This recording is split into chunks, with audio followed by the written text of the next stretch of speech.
งามหนาที่สุดเนาะพ่อแหละไปเนี่ยเสื้อใจเลี้ยงเจ้ามากกับมือตั้งแต่ติดเด็กควบที่จะซัวนี่พ่อเองและบ่ได้เคยสอนเลยสอนมีแต่ทางที่ดีอยากได้เงินนะอยากได้ไปยังมึงบ่ขอฮะมึงเห็นยังแบบนี้นะขน้อยบ่ได้สัวอะไรขน้อยนอนบ่ซัวเลยมันจะไปเสียใส่อยู่เงินขน้อยนอนนี่สัวมึงบ่เอาไปผู้ใดสิเอาขน้อยนอนอยู่ในปากกับสัวแบบยาคำสีเขานี่เงินนี่เขาบ่ได้เอาไปใส่นี่มันยังจักแหมพวกมึงเนี่ยอยากได้เงินน่ะพ่อกับแม่เคยบอกนะให้โคตรกูไม่ใช่ให้รักเอาแบบนี้บุกสันดานส่วนจักแล้วจะสิมาขอกระยายเขาว่าให้เรียกเสียข้าวสารตัดข้อมันถึงสมบัติตัดจะได้เสนกินเฝอได้กินแต่ย่างเขาแจกจะไปจัดการมันสิคอยว่าอยากเห็นหนังหนามันจนมันสิตายฆ่าตึงกว่าเดียวดูไปจะสิเห็นจากไหนสุดเจ้าบ่อยากเห็นหนังหนามาเอาขึ้นเขาธนาคารจะบ่อยากเห็นหนังหนาคอยเขามาบนงอนคอยที่พอเอ้ยงอนเมื่อกูก็บ่อยากเห็นหรอก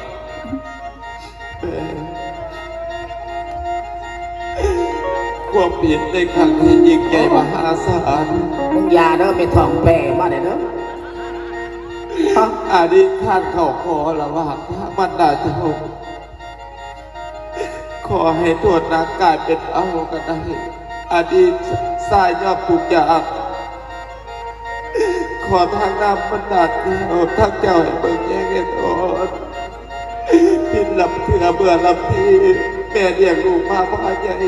ขน่อยผมเคยเป็นนิสัยกีรักปากโศกที่แม่มาดิมึงได้งามหนาเราดูด่าโอ้ยบอกงามจะไหนเสียแห้งแม่หักแม่แห้งแม่ไว้เนื้อเสื้อใจตลอดมาบ่เคยว่าสิคิดใจก็บดคนเดียวต่อลูกคนเดียวมันงามแล้วเป็นหน่อยเลยเขาบ่ได้มีลูกมีเมียแต่ไปเก็บเงินเขาไล่มาทุกบาททุกสตางค์มาดูไม่เมียเป็นอย่างบ่คือถึงลูกถึงเมียแน่เงินคำกำแก้วได้มากเท่าไหร่กินให้เบิดซ้ำบ่พอมาเงินนั่นเสียมันจะเสียอะไรบ่จะแม่สั่งปัดแต่บ้านเก็บเงินได้แต่เอามาให้แม่เบิดทุกบาททุกสตางค์อยากไล่แม่ก็ให้แม่บอกไปยังไงหูนี่เป็นอย่างบ่เจอหูนี่เป็นอย่างบ่เจอถามว่าเงินเสียหรือว่าเงินเบิด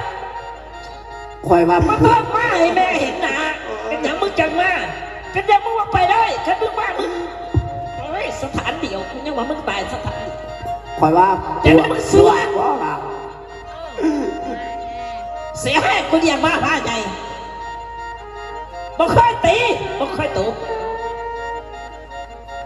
ป้ามึงนี่เป็นมือกูตีมึงกูสิบอกมึงก็ย้อนเงินกูเสีย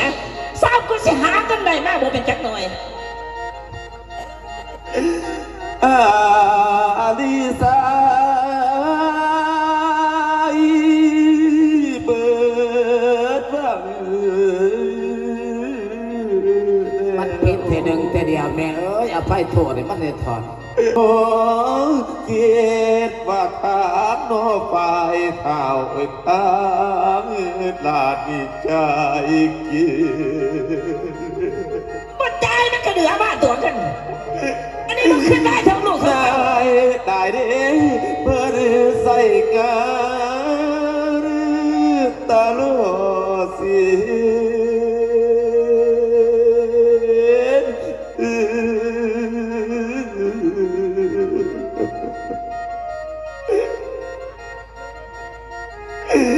โอ้ยพี่น้องเอ้ยเพื่อใส่กันตลอดสิเป็นบินสายโอดเต่าเอ็นมันขึ้นได้พอดูขอเต่าเป็นแนวนี้สิเรียกลูกใหญ่ตีพวก โอ้ยได้รู้แต่ว่าผลของเราผาดบ่มีอย่างเสมอ แต่กูระคืนว่าปวกหลักบ่แม่นเนาะ พี่น้องเอ๋ยกะเบื่ออีกอย่างรอของข่าวสาวมือไปย่อมือใส่ ย่อมือใส่ยังกูอีกมึงสิขอหยังอีกขอหยัง มึงข้านเข้าไปข้านเข้าไปหาไม่ถอ โอ้ยได้ดูให้เฮ็ดหยังข้าวกะได้โอ้ยทางเจ้าอย่าได้ยินดี มึงเสียอย่างใดแต่ใส่ไปเก็บเงินก็ยังรักษาบ่คุ้มบ่เงินเสียทานนันทานีแท้ๆเอาไปสแปดเบิดบ่คืนทอดูคอเต้าบ่คืนได้มันเป็นบ้ามันยังกูจักหักลูกมึงอันมึงนี่เป็นคนแท้ๆมึงกูจักหักลูกหักเต้า แม่เท่าเฮ้ยความผิดเท่าคำนี้เท่าโยมมือเพียงคนเดียวได้ดู กับกูจักหักคือกันเลยแม่เอ้ย สิยอมพับคนเดียว สิเมาเนาะ โอ้ยได้ดูเท่านี้ขอวิกรที่แม่สงสาร มือสกปรกของมึง นั่น บ่ต้องมาตอกสิ่งเสือของกูมันสิเปลือก กูบอก เท่านี้สวยแท้นอน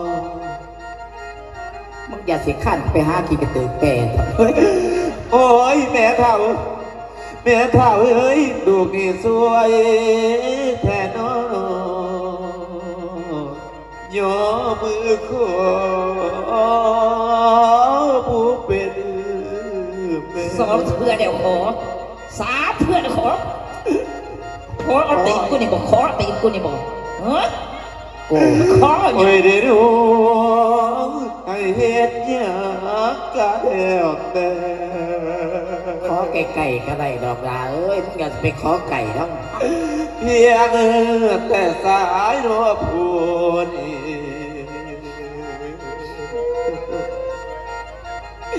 ขันวิทย์โอดเป็นอันยา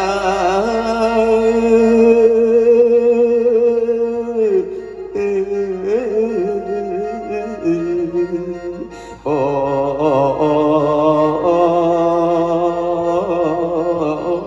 ยโนแม่เอ้ยให้คิดเห็นบ้านลูกแม่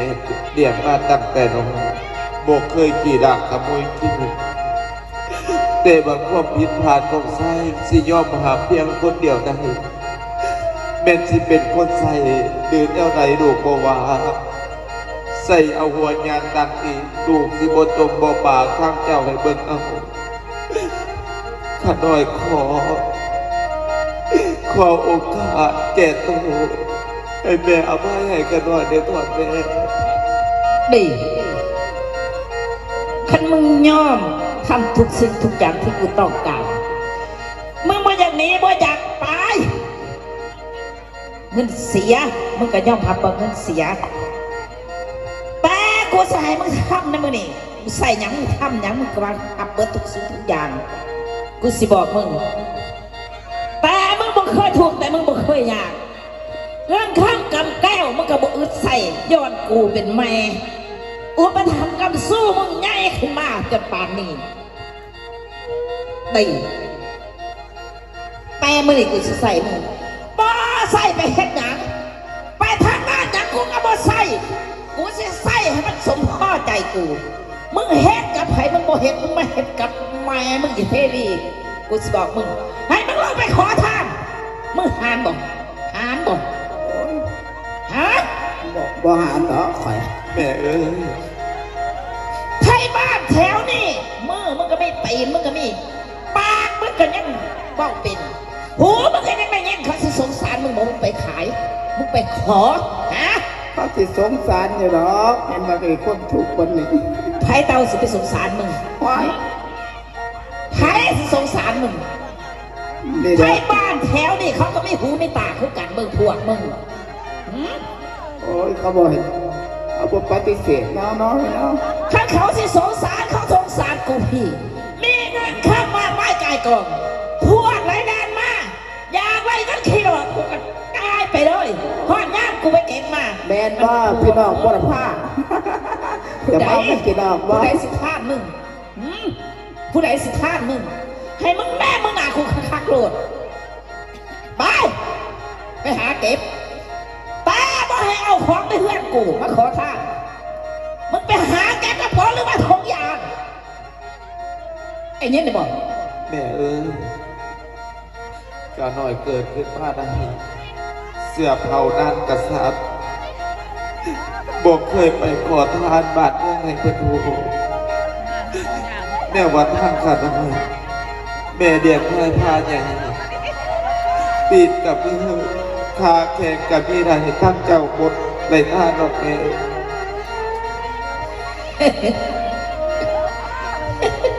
ข้าบอกท่านให้กันหน่อยเนาะจึงขอได้จังจึงว่าขาดหน่อยที่ดุขาดหน่อยกับบนรถเกียรติยกสักสีไปจนถึงขอทานดอกแม่เปลี่ยนแนวอื่นเพราะอะไรบอกแม่ มาได้ กูยังไล่สมใจของกูสมมึงยังอยู่น้ำกูมึงเบียกหนีจากกูแต่เหลียวนี่เกียรติศักดิ์ศรีของมึงมันเบิดแล้วดูกูมันกับแม่นผู้เพียงมันไปกูเก็บมาเลี้ยงเท่านั้นกูอยากตัดออกจากบ้านกูย่ำไหนกูกระตัดได้หามึงทำอะไรมึงหนีออกจากบ้านกูไอ้โรดถ้ามึงทำได้กูใส่มึงอยู่มึงสิได้ซ้ำได้ความสามารถของมึงไป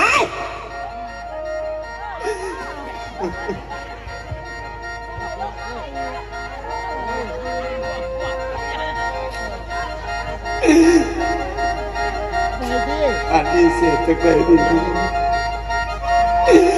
อันนี้อยากอายดิ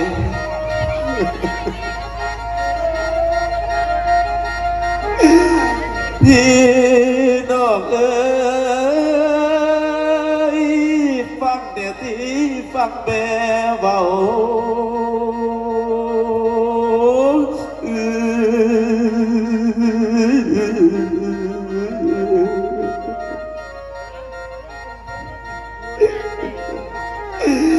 โอ้ยพี่น้องเอ้ยฟังเดี๋ยวที่ฟังแม่ว่าโอ้แม่ให้เราลงขอทานเด้อลูก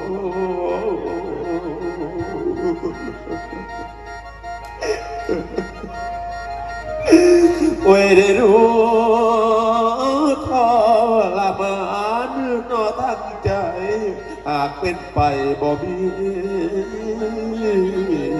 ได้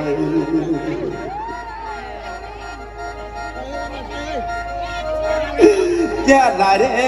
ญาติแต่ทางแม่แค่ไทยเพิ่นได้ดีโนตีส่งโอ้ยดูโอ้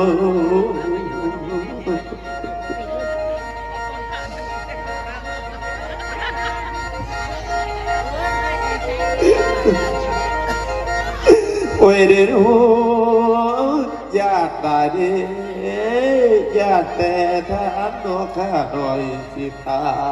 ยสิ่งดอกเบี้ไก่อภรณ์เฮ้ยอยู่บ่น้อว่าอายดี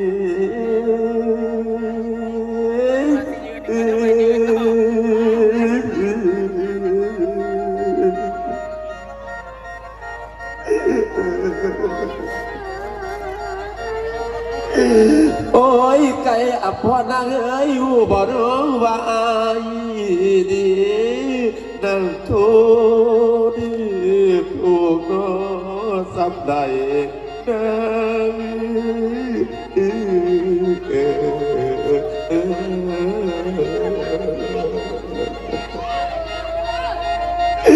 ไก่อภ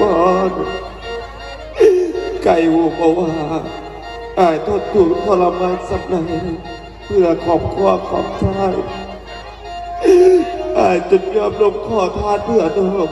เพื่อให้ลูกทั้งสามของเขาอยู่สุขสบายลูกสามคน ก็ยังลอยเมื่อเรือใดดีสิไก่ห่างเอดู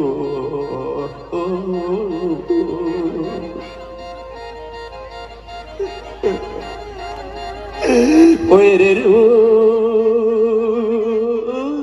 จะเมื่อเป็นโนดอกอังดีสิขอเจ้าหลอกเพิ่น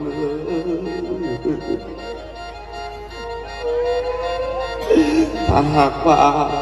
ข้าน้อยบ่ขอทานแม่ก็คงสิได้ดีจากบ้าน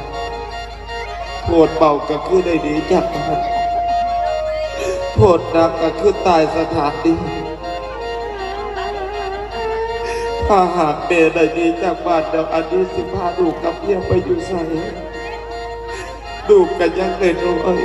พ่อเขาหักเขาอยู่แต่บางความผิดพลาดของพ่อคนนี้อันนี้เสียแก่ตัวบ่ได้จึงว่าอันนี้ที่อยากอายขายหน้าสำเร็จอันนี้ก็จำใจต้องลงคอทานเพื่อลูกกับเมียอยู่ทั้งบ้าน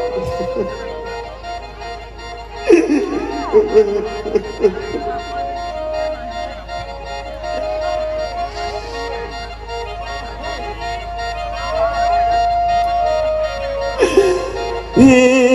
น้องเอ๋ยอาดีสายมาขอเจ้า ได้เด้อแม่เด้อเวดีไม่แห้งเด้อแม่เด้อบนคำนำสู้จ้ะเด้อ โอ้ยพี่น้องเอ๋ยอาดีสายขอน้ำเจ้าสถาอย่าไล่ว่าโอ้เด้อโดโอ้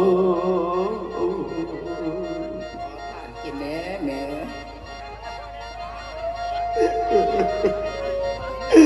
โอ้ยได้รู้ดูเหตุงานร่วมกับมาถ้าเข้าป่า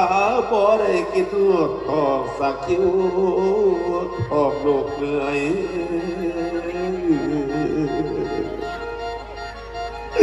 ขอผ่านกินเด้อ พี่น้องเอ๋ยคือจังฟ้ากันเกิน ไม่ใหญ่เด้อเวดีไม่แห้งเด้อ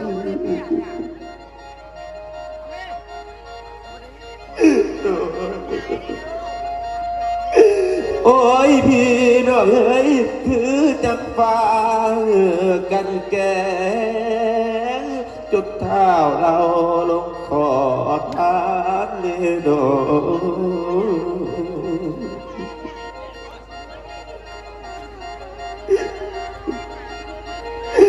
โอ้ยได้รู้ทรมานโนทางใจดีสิขอหลอกทานเจ้าข้าหน่อยมาขอทานดีๆข้าหน่อยก็บ่ได้มีความสุขในใจเด้อข้าหน่อยหูดีว่าพ่อแม่พี่น้องสิทรมานใจสำหรับที่ให้ข้าน้อยเดี๋ยวใดก็อยากถ้าหากพ่อแม่พี่น้องสงสารข้าน้อยอยากให้ลูกให้เมียข้าน้อยมีความสุขพ่อแม่พี่น้องต้องให้ข้าน้อยเพื่อไปใส่ดีเขาพี่น้องเอ้ยนายได้เด้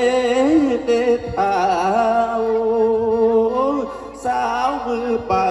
ห่วงซอยเดโอ้ยโด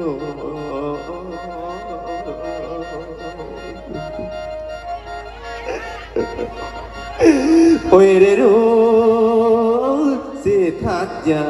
กก็แล้วแต่สุดแต่ใจนอกพี่นอกทานยังเคยกับเรา สาธุเด้อลูกเลยมา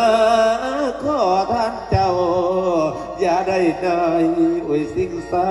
มเลโน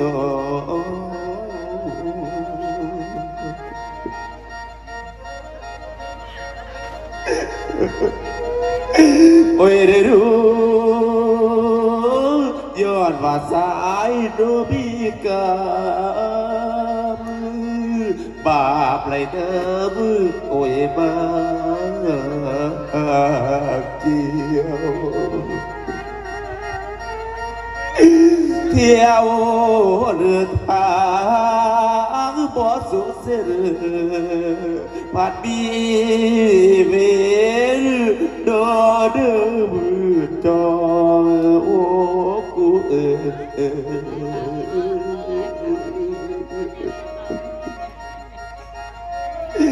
ข้าน้อยเกิดมาเป็นลูกกำพร้าพ่อเบ็ดทิมเสทางขยะปัญญาลาซาเก็บมาด้วยกำลังมีความสุขกันในเพียงสัวข้าวเมื่อกับมีเกิดเดือดหายแบบนี้บ่ให้โทษไปโทษข้าน้อยเองมีกับมีเวรจากตะกี้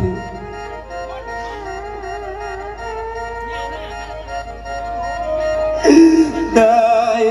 เด้ลูกปัญญาลาซาปัดว่าขอทา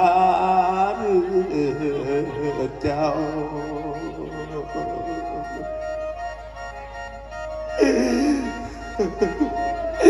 ลาบอ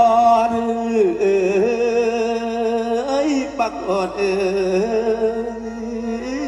อุบอนโอ้ยน้อเจ้าสามกุมาร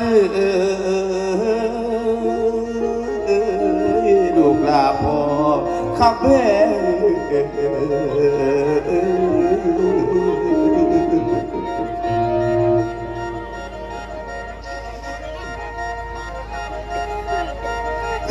ลูกเอ้ย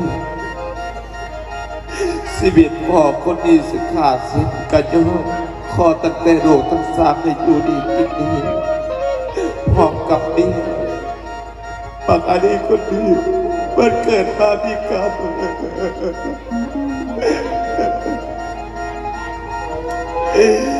โอ้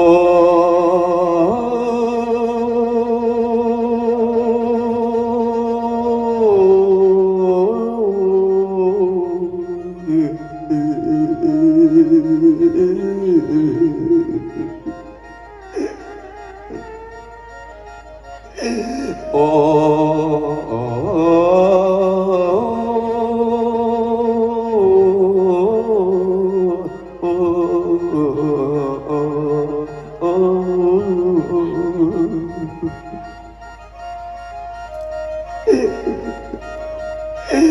โอ้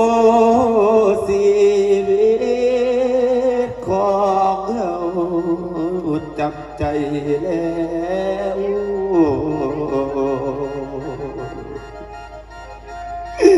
เพื่อรูปแก้วกับเมียน้องผู้ครั้ง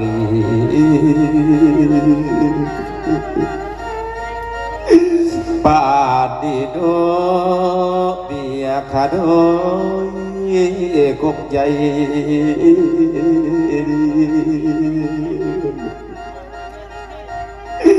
ดูกันดีของคอยเจ้าผู้เป็น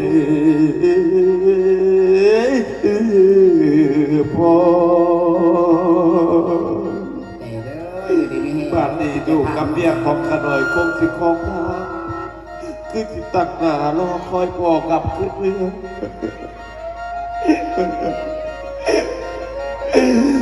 ดูเอ้ย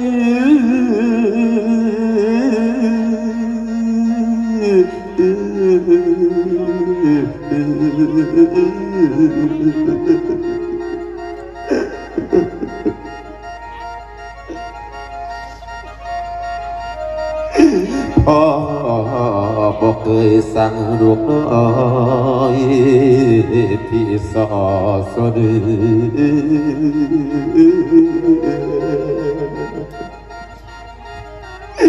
โอ้ลูกน้อยคิดภาพแล้วน่าดูโตไอ้เต้าไล่แต่บ่อยเต้ากูสอบทางตั้งตาลอยผู้เป็นพ่อ ได้ยินดอกหนาเอ้ยได้บัวไหลได้ไหนหนึ่ง อาทอนที่กันไม่เต้า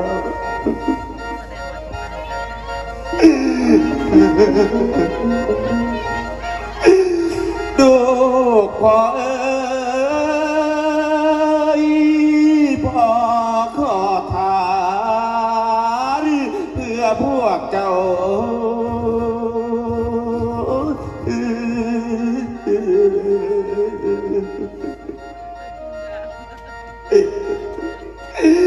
โอ้ยลูกพ่อเอ้ยพ่อขอทานเพื่อพวกเจ้า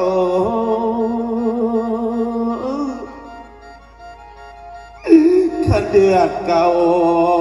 มาหรือสูญเสียเอง ได้เห็นเงินได้สิ โอ้ยได้รู้อยากได้ดีอยากเสียกลับคืนหาพี่จึงเรามาขอทานเจ้าขอบใจเด้อผู้เงินมาทานเข้าทางปัจจัยพี่น้องยืน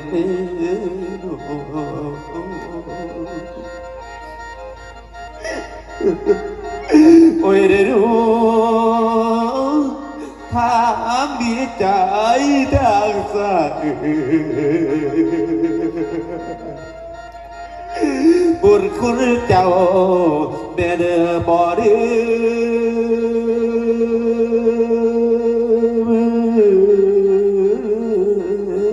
อโอ้โอ้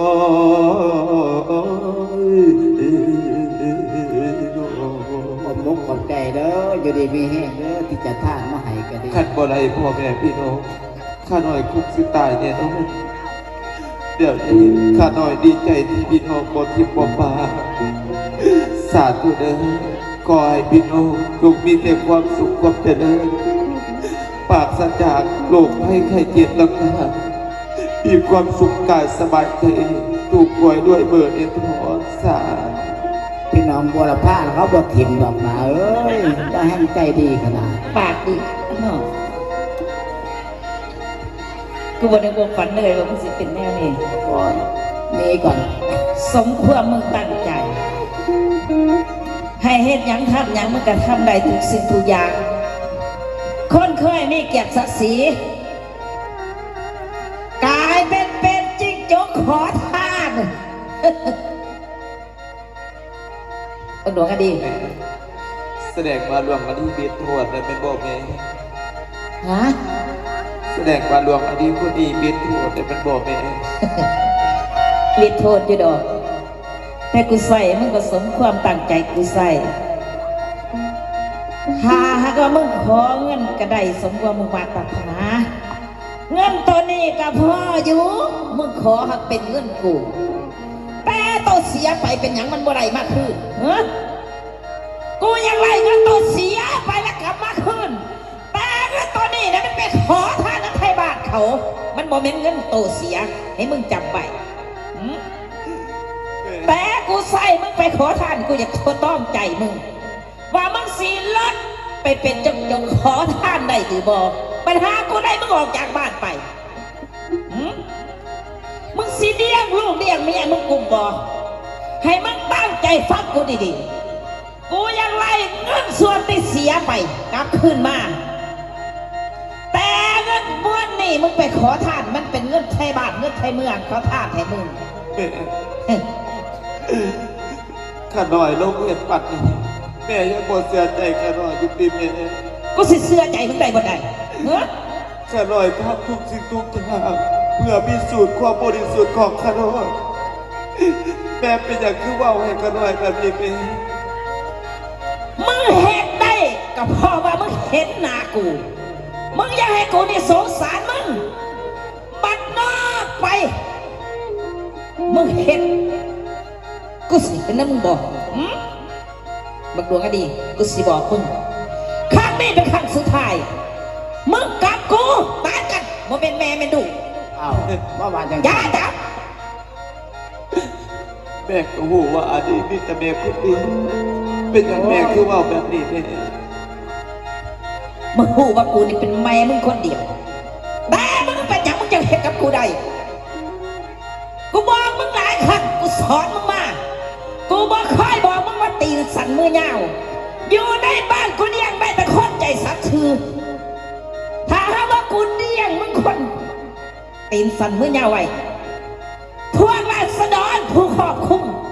เขาสิบ่ยันท่ากูว่ากูนี่เป็นกษัตริย์บ่สัตว์บ่ซื่อเลี้ยงคนที่รักมักสมไว้นับตั้งแต่มื้อนี้เป็นต้นไปให้มึงออกจากบ้านกูไปคันมีมึงก็บ่ต้องมีกูคันมีกูก็บ่ต้องมีมึงถ้ากูตายมึงก็บ่ต้องมาอยู่นะกูแต่ก็บ่มาทิ่มเขากูอีกเข้าใจบ่ให้มึงคนไปดูเมียมึงให้มึงคนไปจนหมดกูเลี้ยงไม่บ่ได้ แส่ก็ได้ไปยืดซ้ายให้เขาได้ไปยืดใส่เลยเด้ บ่มีประโยชน์เป็นภาษาพูดมันจะตาย แส่คอยเป็นหมูผีฝุ่นบ่ ตายเลย โอ้แต่ผมไปอยู่วัวนะผ้าฝุ่นนะ ไปโดนเขาสิเดียงมึงแต่นั่นนี่มึงขอทานไหนกูบุกให้ได้ เขาจันเป็นน้องวัว กู นะผ้า ให้สปอร์ตแต่ทอดีไปซื้อยาพากันตาย โอ้ ไปซื้อยาพากันตายมันจะไม่ได้ไปขอทานบ่ได้ยากบ่ได้มึงไปตายมันยังสบายตายให้หมดมันจะมาเสียเกียรติศักดิ์ศรีของกูว่ามึงเป็นลูกกูตายกันไปเลยกูไม่อยากเห็นหน้ามึง โอ้ย มึงอยากสิมาให้อยู่เด็กกูเห็นมันสิเปื้อนบ้านกูไม่อยากเห็นหน้าตาไปคนบ้านกูไม่ค่อยให้ อ๋อ มีแต่หัวอย่างเดียวมีแต่มวนอย่างเดียวแต่ก็ตอนนี้กูอยากไปเห็นยังกูเอาไปมึงมาต้องมาทั่วคืนให้มึงไกลไปโดดมาเอาคือกัน เจ้าก็นี้ตีจากเพื่อนคนนี้นี่ ฮะ นี่ตีจากเพื่อน เพื่อนมึงอยู่ใส่ โอ้เพื่อนแล้วเนาะ ให้มึงไปโดดกูแห้งไม่อยากเห็นหน้าไม่อยากเห็นตาพวกมึง กูว่าเพื่อนกู ไปไปตายใส่มึงไปโดดไป เขาสิบไปดอกไม่ทองเอ้ย มาเก่า ข้าแก้วน้องพี่น้อง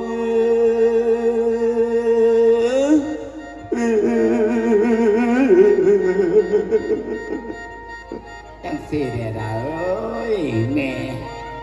มันจะกิน โอ้ยข้าแก้วน้องพี่น้องเวนนำจองหลวงอาดีเดน้อง ไปแนวไหนกับกลับขึ้นไปหาดูหาเมียเขาคนเนี่ยวัด โอ้ยได้รู้คนทำดีสักมีกะเบอร์ใดๆนะมือนอมากี เจยเอ้ยเจ้าหูว่าได้สภาพก่อนเป็นจังสีเจยเอ้ย พี่น้องเอ้ยบนทางเดียวสร้างมาเวนนี่ลงวางมันเอาอังโอ้ยเด้อ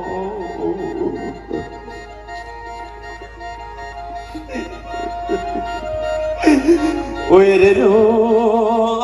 น้ำตาพังโนรังโยสิขึ้นบ้านบอกต่อเมี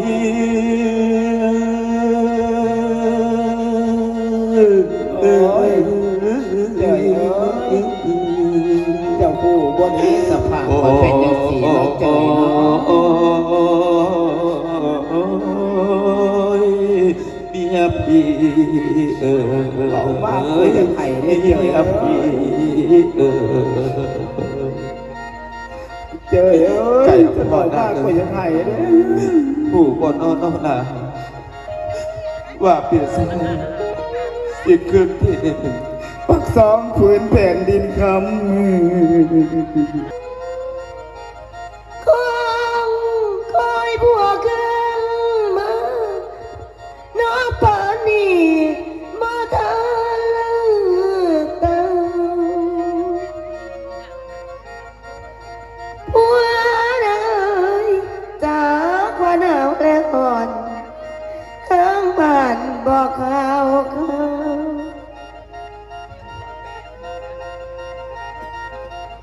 โอ้ยมีปวดแล้วของคอยพี่บ่หวนครับอายเอ๋ย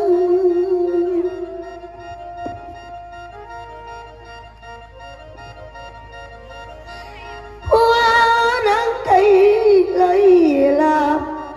หม้อเตามาน้อยยังดี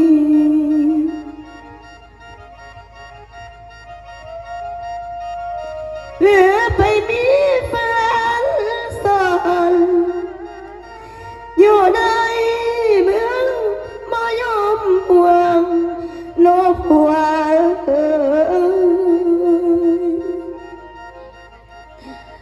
ผัวเอ๋ยน้ำตามีโนลังโย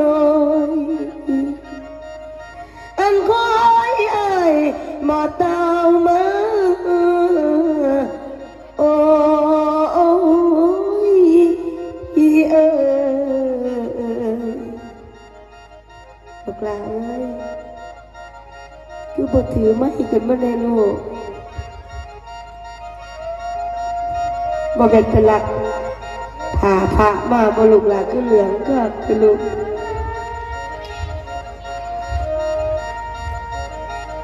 พอเจ้าบ่มีข้าวบ่มีข้าวปานนี้ซะแล้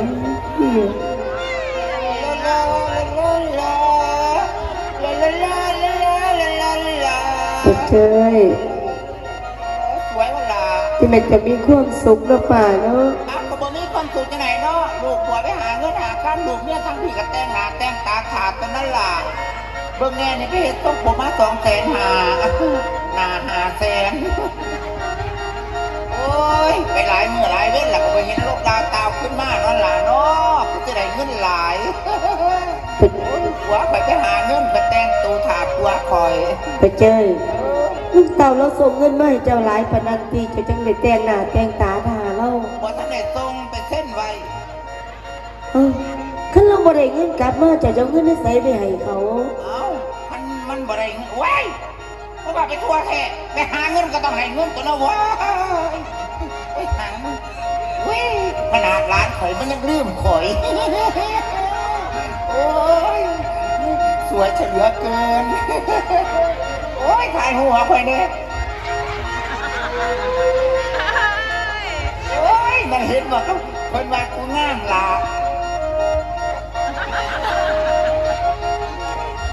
นี่ดาราจีนก็บอกปาน ปะเจยกันแนมไปแนมมากก็คือจะงามคือปะเจยว่าเด้ ของคนมันงามแต่ใดแต่ไรนี่เฮ้ยงามเป็นอย่างอีกวะแต่ว่าไปหลายหมู่ไม่เนาะเบิ้ลมาเนาะก็เจ๋งหลายเลย โอ้ยเจ้าบ่คิดอีหยังมีแต่คิดแต่บนแต่บินคิดแต่แต่งหน้าแต่งตาป่านนี้ยังบ่ได้ข้าวได้ข้าวอีหยังทั้งอ้ายทั้งน้องมิตรสิริปัน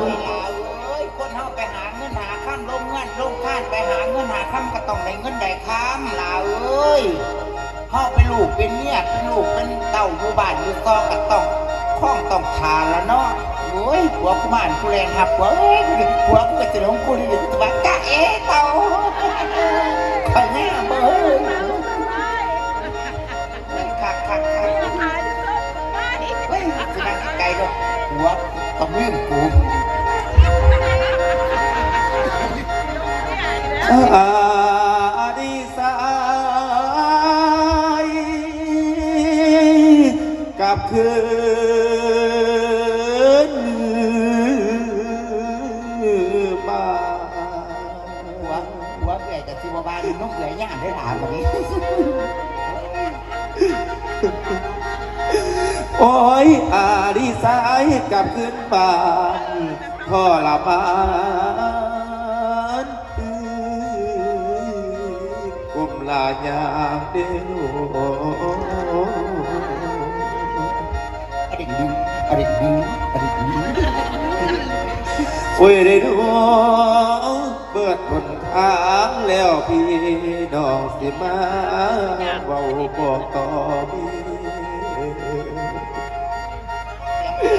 พี่น้องเอ้ยได้หัวใจเท้าอ่อนเปียเมื่อได้ห่างลมวังมีเด้อ โอ้โหเห็นหน่อยมาเลยพักกันคืนหมักม่วงต้มต้นหมักม่วงมาถูอย่าไปรักหมักม่วงกูเด้อกูจะเอาไปกินสูงเด้อสูงหูจักบอกว่าโล1,000เท่าไรกูขายน่ะโลนึง10 ขีดมาเลยเด้อ โอ้ยได้ดูเมื่อไอ้ได้เดทางใจเมื่อวานเอ็มน้อยเนื้อน้อง มันจะหนีนะหนีเด้อหนีเด้อ เขาบอกว่าจะได้ดอกไม้ สมัยซื้อสมัยขายเด้อเดี๋ยวนี้เด้อเหมือนที่กินได้ง่ายได้ เออ แต่หมามันลนกูก็ยังหวงได้ พออยากเป็นโลมือปล่อยแนมมือเห็นสายนั้นจอบสองโอ้ยดู กระเด็นกินบักม่วงบ่ไว้กำลังกระดักเนี่ย โอ้ยได้ดูลูกพ่อเอ๋ยผู้บ่โนโนลูกหน่อยเวลาเจ้านี่ตาวมาลาบอดสอดใส่บักโอ ไปเบิ่งหลาลูกสะใภ้นั่น เลี้ยงกูได้ พอบ้างว่าได้หำอันนี้ ลูกเต้าพ่อ เป็นหยังไง เต้าไม่เกิดจังคืนนี่ลูกเต้า คือห้องคือไห้มาจัง ส ซี่ ภาพนักแต่คนเมื่อนี่นะเอ้ย ลุงเตาตีกันตีไอ้หลวงอันนี้คือไห้คือห้องเด้อ พาสิตีกันอายกับน้องมันดักพิสภาพหน่อยหนึ่งดอกตาเอ้ย ญาติผู้สาวกันตีก็ตีกากันแบบนี้เนี่ย มันบ่แม่นผู้เสพผู้สาวดอก ไก่ไก่ ผู้สาวจะได้มิแต่พี่น้องบ้านเขาเอง ไก่ผัวใหญ่มาบ่ละ เจ้ย จะบอกผัวใหญ่เด้อล่ะเด้อพอเกิดแต่งโตใหม่มามันสิลืมใหญ่บ่ จะได้มันยังดิบหางแป๊บแป๊บแป๊บอยู่ไอ้จะไหนมันยังหัวด่วนไปเด้อ แสดงมาลูกเตาแล้วเจอเจ้าบ่ได้นี้ป่ะเจ้ย ขอจื้อบ่ไรดอกเขาว่ากระเด็นมากินบักม่วงบ่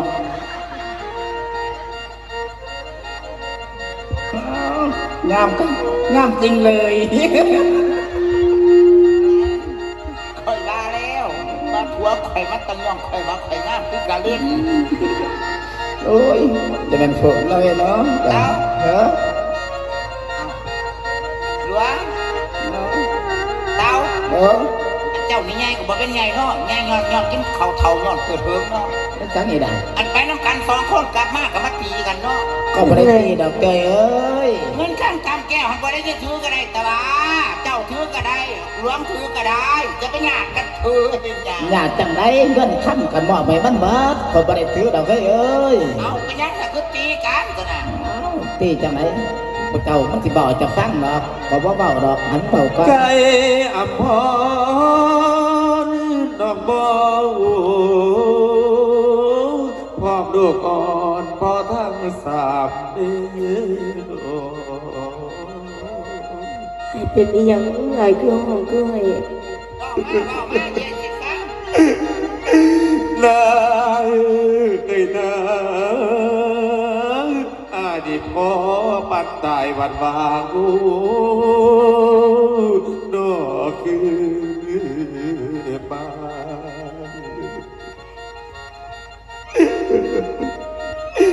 นาเอ้ยนา คิดเด็กเกียรติอุปยาเจ้า อยู่ในเมืองเปิดเอ่ยดาคำแพงเพิ่นหายเพิ่นด่าเรื่องอิหยังเอานะบ่าวบอกป้าโลด โอ้ยได้รู้ให้พ่อพารอดูหน่อยสาบคนตาได้อัง สร้างเบาสร้างมาใจหลวงลี ไก่ได้เอ้ยเรื่องเล่าเป็นแบบนี้อ้ายพี่จริงโศกาเด้อ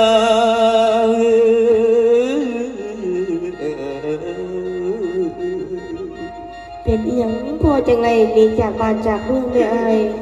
บอกเพิ่นด่าบอกเพิ่น โอ้ยได้ดูอ้ายไปเก็บดอกขึ้นมาระหว่างทางในตอน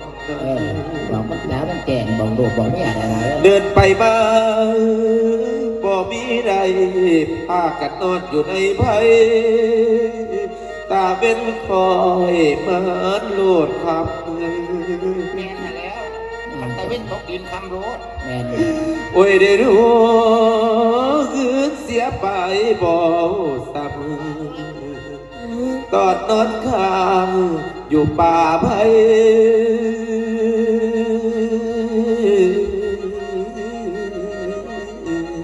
โอ้โอ้โอ้โอ้โอ้ไปซักไม่เห็น เป็นความจริง ยัง ที่ ฟัง อาย มันกะคักเลยล่ะ อ้ายไปเก็บเงินในครั้งนี้พัดเหล่าเสียไป จากที่เหตุจังใดหาตอบแทนบ่มีได้อุ้มพญาบุญตัดให้สามคนเฮาครอบครัวเฮาบ่ให้อยู่ เพื่อนใดหนีจากที่ดินเดี่ยวครั้งนี้ทั้งอายอังมโนจึงได้มาบอกน้องแล้วน้องที่เสืออายอยู่บ่นะ แสดงว่า มันคอยคำละพากันนอนอยู่กลางดงกลางป่าแล้วเงินคำละเสีย เป็นความจริงกับปัง โอ้ยสมบัติเย้สมบัติตัวไอ้ดีแง่ยอดที่เขาเท่ายอดเกิดถึง เงินมันบริเสียน้ำข่อยมันเสียน้ำบางนั้น มันจะต้องไปทางการหละจะได้โทษไหมยังมันน้อยกว่าเจ้า มันเจ้าเท่ากว่ามัน ก็ แต่ เท่า ทีว่าเจ้าจะเป็นคนรักษา รักษาเพื่อใช้พระเจ้านอนมืดตาได้นี่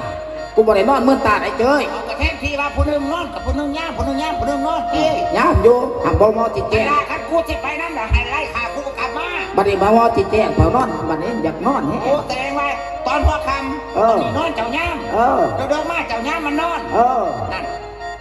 เงินเสียอยู่กับเจ้า มันเงินข้ามกำแก้วหมากไม้กายของสหาเงินในใส่ละไปให้เขา โอ้ยเจ้ายาสิมาตรวจให้ข่อยได้เจ้ย อย่า เด้อ เพิ่งเก้นี่คอยไปแจ้งหนาค่าตายค่าเจ้านี่ผมนี่200,000นี่ ว้า หนานี่500,000 บัดนี้ ใครจะหาพิษทอบ ใจเอ้ย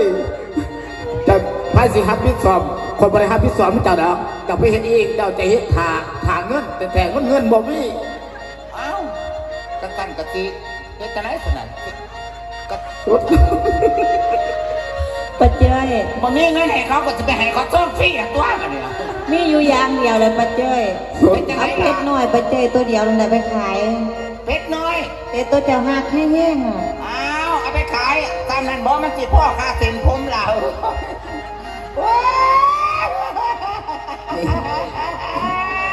นี่แหละเป็ดหางแง่ๆนี่กูว่าเอาไปขายซะเป็ดสั่งเอ้ย โอ้ย ให้ เหลือหมกหัวใจ โอ้ยจะสิให้ตอนนี้เอ้ยลูกเป็นสั่งมาบ่อ่อนมกคงใจดอกล่ะเอ้ยไม่สั่งไม่ผ่าน ก็จะเอื้อ โอ้จะเออ เศร้าเนี่ยมาเจอ เศร้าสาเอ้ยเศร้าสาโอ้ย มันเลยเข้าจุดปุดได้จังไรขนาดได้หน่อยมันยังสะอื่นก่อน โอ้ อันนี้ผู้ใหญ่แท้ โอ้ยก่อนค่ำโตดโตดก่อนค่ำโตด เอาไอ้เตาฮะหย่อแล้วไปเขานี่เงินแล้วก็เศร้าหรอก ไปด่าไปในเรื่องปะไปจัดที่จ่วยกันมาหนึ่ง ๆตา อันนี้ ไม่เศร้าเลย พวกบาเขาจะเห็นหน้าอิตนาเลยเขาไม่ได้เห็นเลยนะ เฮ้ยปะ พอเดี๋ยวพอสิพาดูไปอยู่ไส เฮ้ยบ่ไปดอกเปลี่ยนใจเด้อ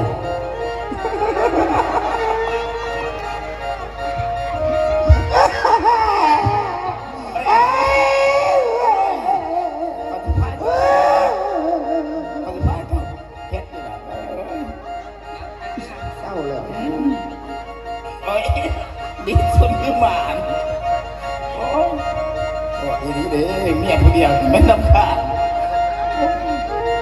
จะไปอยู่ไกลแล้วลูกเราปากแปลงเลย จะยินอยู่ใกล้แต่ มัน แท้ เป็นความจริงที่อายเว้ามาทั้งเบิดนั้นอายบ่ได้เอาไปกินสาไส้อายบ่ได้ไปซื้ออหย่างที่อาย นางเลยเอากันมา10 กว่าปีเจ้าการสิอาหูใจของอายเก็บเงินเก็บทองตั้งใจว่าสิมาหาเมียมาดูไอ้ความฝันของอายคือเห็นตั้งแต่หนาดูกกับเมีย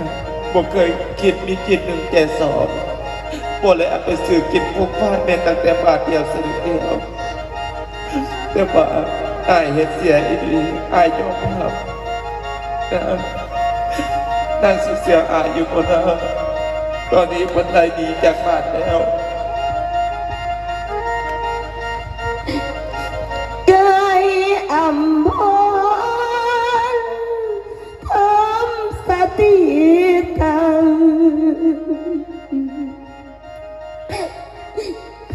น้ำตาพังโอ้ลืม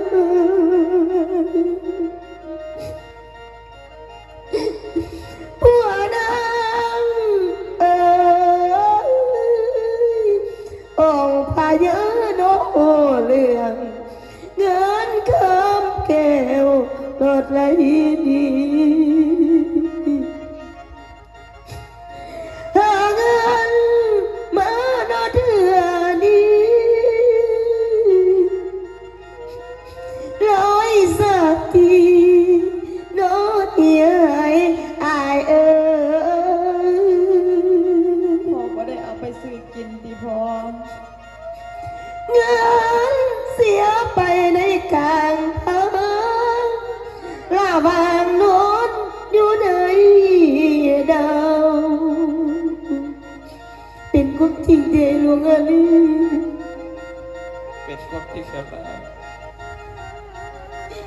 มาถึงเขาสิไก่บ้าน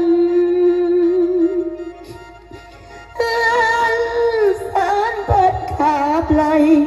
ผัวเอ๋ยผัวเอ๋ยสี่คนเอาอยู่บ่ได้ไปตีอายเฝ้าด่วนนี้ สิพากันไปอยู่ใส่ละแม่ เมียกับลูกอยู่พี่คอยเขาเนื้อผัวอายเอ๋ย อายขอโทษที่อายบ่เสียความฝันอายบืนไป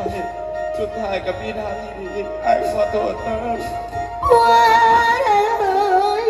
มาดว่าผัวขึ้นมาอะไรพี่นอกลงบ้าน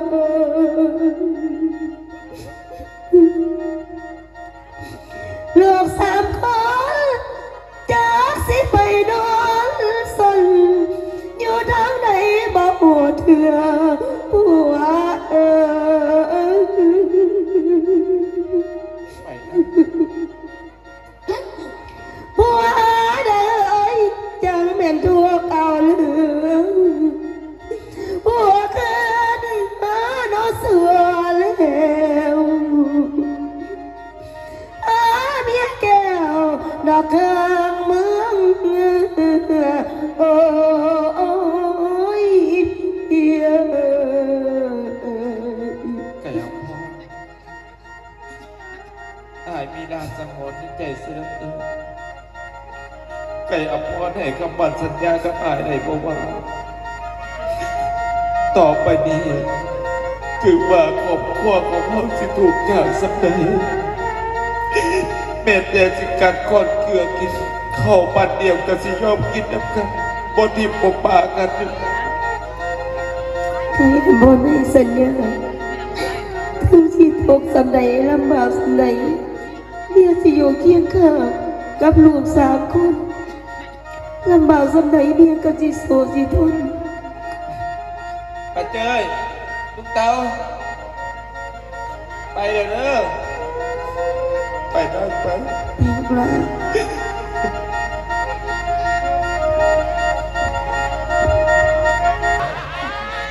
แม่สังแม่แซ่กระโดด เป็นหยังแก้วใส่กระดูกไปเจ้ย หมอนึงก็ต้องจักอยู่เอ้ยนะปฏิภาเจ้าขึ้นมาบ้านเงื่อนท่านบ้านเก่าคอยพุนาไปหาเห็ดตืบตางหน้าหัวให้สวน หาปลูกบักพริกบักเขือแลกเขาแลกน้ำเพิ่นกินอยู่แถวนั้นแล้วเนาะแม่นอยู่ไก่ๆนี่ก็ได้อยู่บัวละผ้านี่ก็ได้ปลูกพริกกินบัวละผ้านี่บอกก็เจ้าปลูกมันเบิ่ละเฮ้ยมันบ่มีดินบ้างเลยเนาะไปฝุ่นดับไปเฮ้ยเอ้ยปฏิภาจะไปปลูกอยู่กลางเซ่นั่นล่ะตามใจ เอาไปปลูกหยังอยู่กลางเส้ไปเจ้ย เอา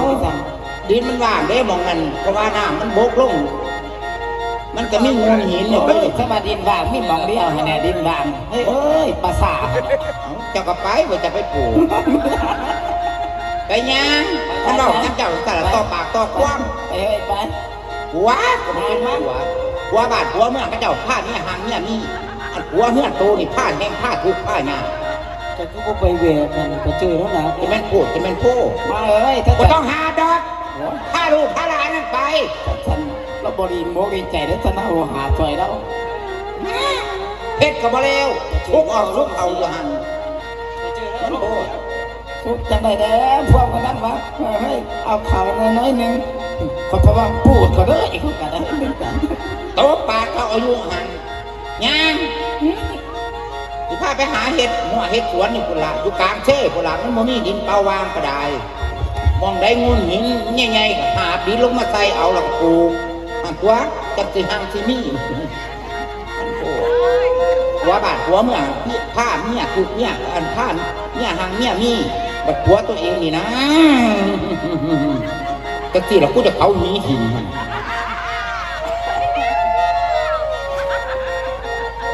ฝ่ายเจ้ากำไฟหลวงอดีเสียแล้วกับไก่อัมพรสังกจรและพระอีพ่อขี้ในตอนนี้บอนที่เคยเน่าอย่างอาศัยพ่อได้อยู่ปลูกฟังเอ๋ยจนมีลูกอ่อนหน่อย3 คนนั้นเกิดอยู่นำแต่ว่าจำเป็นแล้วเนี่ยโตมันผิดผ่าปลูกฟังเอ๋ยเงินถือเขาหลักไปเราก็เลยบอกหูในตอนนั้นสิเมนไผถือพญาเพิ่นกะไลท่านทรงเจ้าผัวเมียไก่จากปลูกฟังเอ๋ยภาคกินทานเคยอยู่อย่างไปตำกำของบ่าวเท้าไปอาศัยส่วนอยู่ตีนผู้บนละทานมันมีดินเปล่าว่างน้อยเดียวไรพ่อไรเพิงผ้าเท้ากับผ้ากันทางกับลูกกับเมียไรเป็นไฮพ่อดีซะแล้วปุ๊กกระตูบอยู่ตีนผู้อยู่นอตอดนี่ถือว่าพ่อกินไส้อาศัยน้ำโมเพื่อบ้านเพิ่นซะแล้ว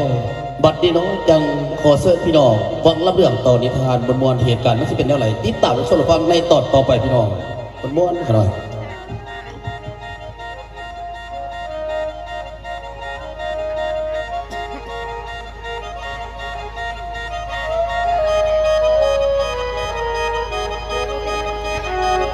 ละบ้าบัดนี้หัดบ้ายอดบานท่ารอบนเท้ากำไฟสายคำสีนี่แล้ว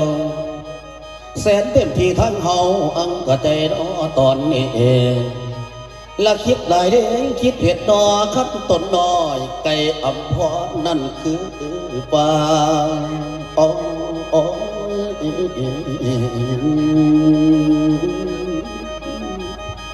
โอ้ยนะเอ้ยนะความมาเก่าโน้แต่กี่โอ้แต่กี่โอ้ยใส่นี่เราบอดดื้อหากแต่เขาก่อนพุ่นน้อก่อนพุ่นเป็นบ่าวดื้อเป็นสาวนั่นแล้วนี่ละน้อจนบ่ดังขัดพี่น้องโลกเกิดนำน้อตนเจ้าโอทั้ง3 คนแล้วน้องไก่อัมพรขันเนื้ออ่อนแต่ว่าทางขันฝ่ายหายคำสีเท้าจือบ่ดื้อเจอความพะน้องเบาน้องเบาว่าหักพี่นั่นคือกันนี่แล้ว แต่ว่าร่วงอดีเขาเลยเอามาสอนหลอกก่อนสายน้อตอนนี้เองละดางไงนะแม่นไปดอนโอ้ยน้อคังละคามไว้คำแม่นไปดอนโอ้ยน้อข้างคันดอนได้เนื้อละอ่อนอ่อนซ้อนโอ้ยนางเอ๋ยนางอกสิเพลไปอ้ายไปอ้ายตามหาน้องอยู่บ่อเศร้าเราพอแต่ว่าเร็วได้น้อเร็วไรสิลัดป่าน้อสันจงนี่แล้วเลื่อนทางมาคัด3 วันหลุดบ่เห็นน้อตนน้องเราไปโยใส่ขนอน้องไก่อำพรสู่พี่เมียเพิ่นเปิงโอ้โอ้โอ้ยโอ้โอ้ยนางเอ๋ยนางปาดนี่น้อคงสิทุกข์ยากใครน้ออยากให้อาศัยกำหลบผู้ใดละคิดใดคิดฮอดน้องอ่อนน้อยน้อยอยากเจ้าทุกข์ขันนับเสานี่แล้วแนวว่าเขาไล่หนีเมืองหลอกหางไก่น้อตอนนี้เองหลวงอาเลียมันบ่จักกันพ่อน้อยว่าเขาสินี่แก่เพื่อนลางละพวกฟันนี่ละน้อแก้มเปิ่นคือไก่นั่นละเจ้าไว้ทั้งเท้าหากบ่ดื่มเดละน้อโอ้ยโอ้ยน้อโอ้ยน้อโอ้ย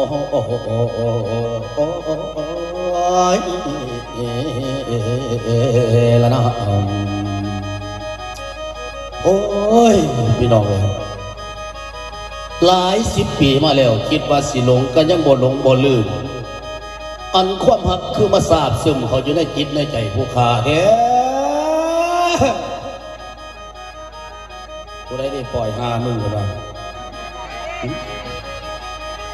เสียงดิเขาหักเขาคิดหอดกับว่า5 มึงว่าปล่อยเขาอีกเป็นตะสั่งคิดทอดผู้สาวผู้ขาคิดทอดแฟนผู้ขาเช็ดแต่เดี๋ยวนี้มันเป็นเมียเขาเมียแบบแต่เมียบอกหลวงอันนี้จะเป็นบ่หลงบ่ลืมไปหน่อยในลูก3บ่แห้งแท่นที่สิลืมนอนไปนอนมาบางที่เขาห้องน้ำคนเดียวเห็นหน้าเขาพอเป็นยังในบ้านนี้โอ้ยมันนายเนี่ยโบไหลเมื่อนี้ในเมื่อที่เขาไล่หนีจากเมืองไปมันต้องบดหนทางแผ่แน่นอนผัวมันเงินก็บ่มีเขาก็บ่มีกินพ่อแม่บ่ได้ให้ยังจักอย่างเลยแม่ไล่มันไปแบบง่ายๆเลยมัน15เอาลูกเอาเมียไปซุกหัวนอนอยู่มองไหนผู้ขาออกจากเมืองมานี่ลักออกมานี่เป็น1 วันแล้วแต่ยังบ่ทันเห็นวีแววเลยบ้าบอกนี่มันก็สิมีปัญญาแต่บ่วะไล่เวลาพอดีแล้วมื้อนี้คำสีเองก็สิล้วนไปก่อนมื้อนี้คิดฮอดหลายคิดฮอดแล้วคิดฮอดโอ้ยคิดฮอดพ่อ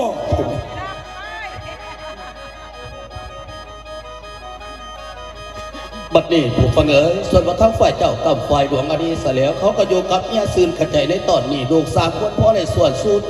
กันเป็นแห้งที่ผู้ฟังเอ๋ยปีกปลูกบักพริกบักเขือพ่อเลยขายแล้วล่ะเจ้าพ่อบรรเทาในครอบครัวของ